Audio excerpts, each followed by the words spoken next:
So the Nikon 24-70mm F2.8 was one of their most popular lenses, and that was due to its optical performance and sharpness. Then one day Nikon decided, hey, it's time for an update, and they did with the 24-70mm F2.8 VR 2. So today we're going to take it for a spin in Sydney Harbour. Yeah.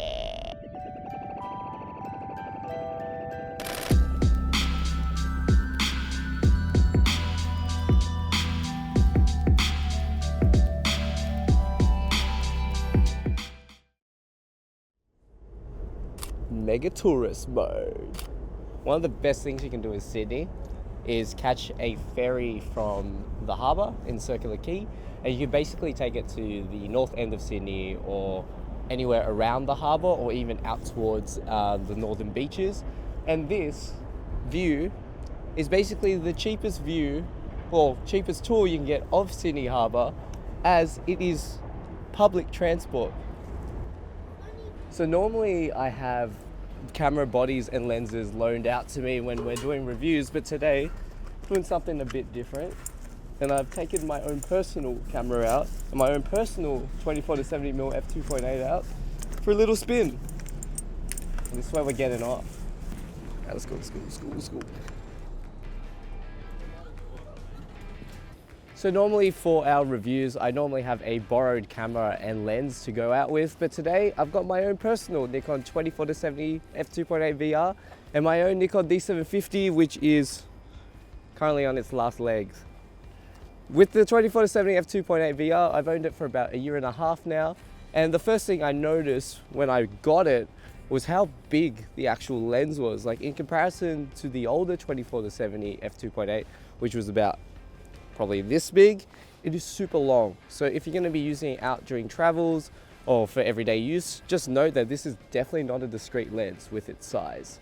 In terms of its actual weight, on the D750, because the body is actually quite light, the 24-70 F2.8 VR is about 900 grams, so it does feel a bit front heavy on some Nikon bodies.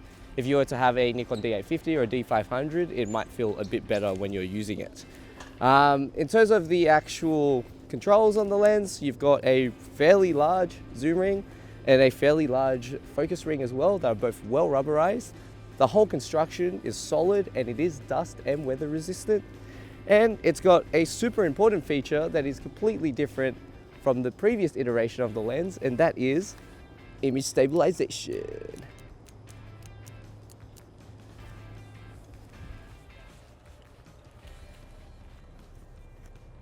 So one of the best things about this lens is the focus speed. It is so quick.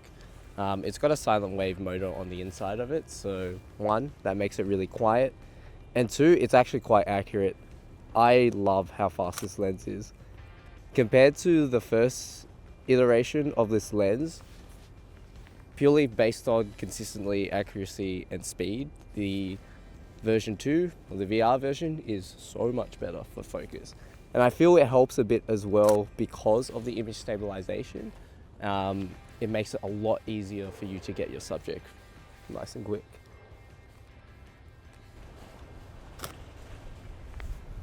So the lens, the 24-70, is an extremely versatile focal length. You get a bit of wide angle action and you get a bit of portrait action as well up near that 70mm mark. And it's proven to be one of the most popular focal lenses, especially people who just like kind of like one general everyday lens or event photographers. And with the Nikon 24-70s, they've always been popular. Even in the film days and the digital days, it has been a lens that has surpassed the ages. And with the VR2, it copped a lot of flack when it came out, which for a Nikon zoom lens was really unheard of. Firstly, a lot of people were claiming that it wasn't as sharp as the first version. It suffered a lot of corner sharpness. Sharpness in the center wasn't great either. Had a bit of problems with chromatic aberration like it did in the previous model. So coming into the VR2, for me personally, at least when purchasing the lens, it was kind of like, oh, damn, like, why would I get the second version? Why not the first version?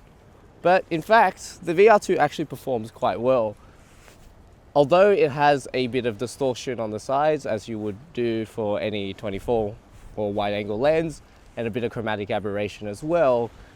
Most of this stuff can be corrected now in Lightroom with just one button with a preset correction. And overall, from using it over a year and a half, I've actually really come to like the lens. It is super quick, it's nice and sharp, and you're gonna see the results when we talk about our image samples later on. But let's go on to talk about the features of the lens. So now I'm just going to go over the key features of the Nikon 24-70mm F2.8 VR lens. So first off, it's got a max aperture of f2.8, granting you great control over depth of field, consistent lighting performance, and good low light performance. To back it up, it's got a 9-rounded blade aperture diaphragm to produce nice out of focus areas, 3 spherical elements to help with spherical aberrations and distortion, 3 extra low dispersion elements to help with color fringing and chromatic aberrations. It's got a 2-stage image stabilization function, one that is just a general all-round use, and an active version for panning. It's got a silent wave autofocus motor on the inside for quieter and consistent performance. It's got 2 sets of coating on the lens, a nano coating and a super integrated coating to help with ghosting and flaring.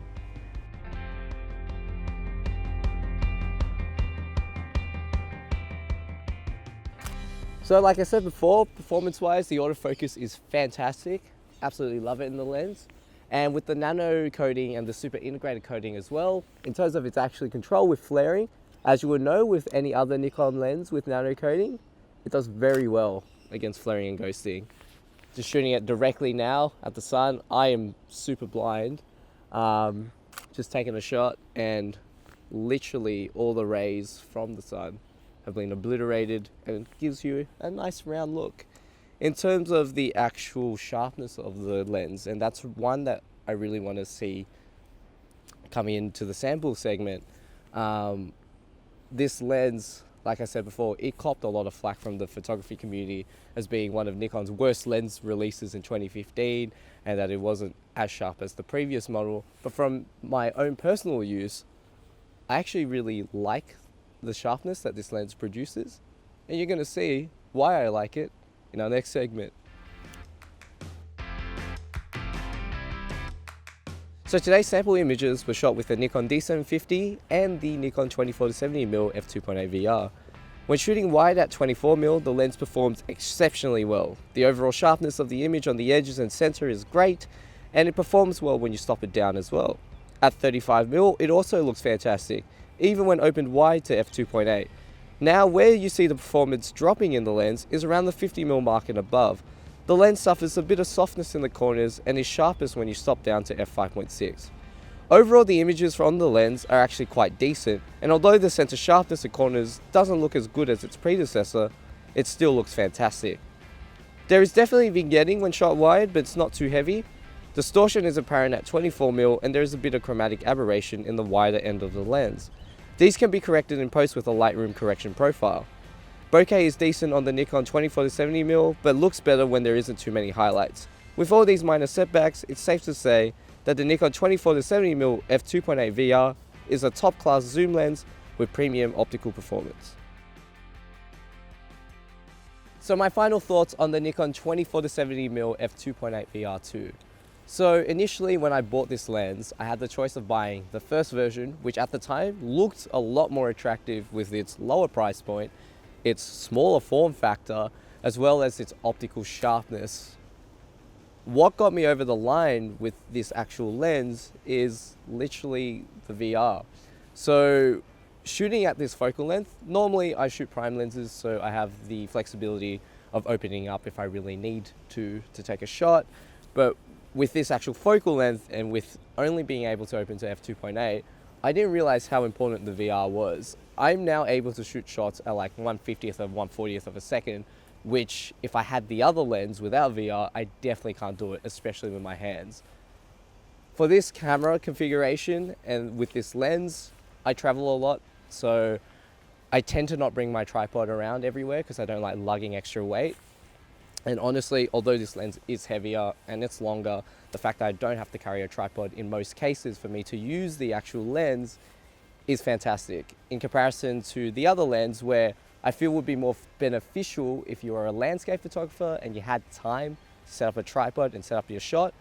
So to sum up, if you are in the market for a 24-70mm for your Nikon body, definitely consider the 24-70mm VR2. Although it's a bit longer and heavier, and optically it may not be as sharp as the previous model, overall the actual image quality you get is fantastic, and combined with the autofocus as well as the image stabilization performance, this makes it a really fantastic lens. If you have any questions on the 24-70mm, pop them in the comments below. Make sure to follow us on our Facebook, Instagram and our blog. Links to those in our description below to keep up to date with what's going on in store and to read full written reviews about everything we put through on our channel. And finally, if you liked our video, hit the like button and the subscribe button so you don't miss out on our next update, as we update every Tuesday and Thursday. I meant to say upload, not update. See you later. To back it up, it's got a 9 rounded bladed aperture, 9 rounded bladed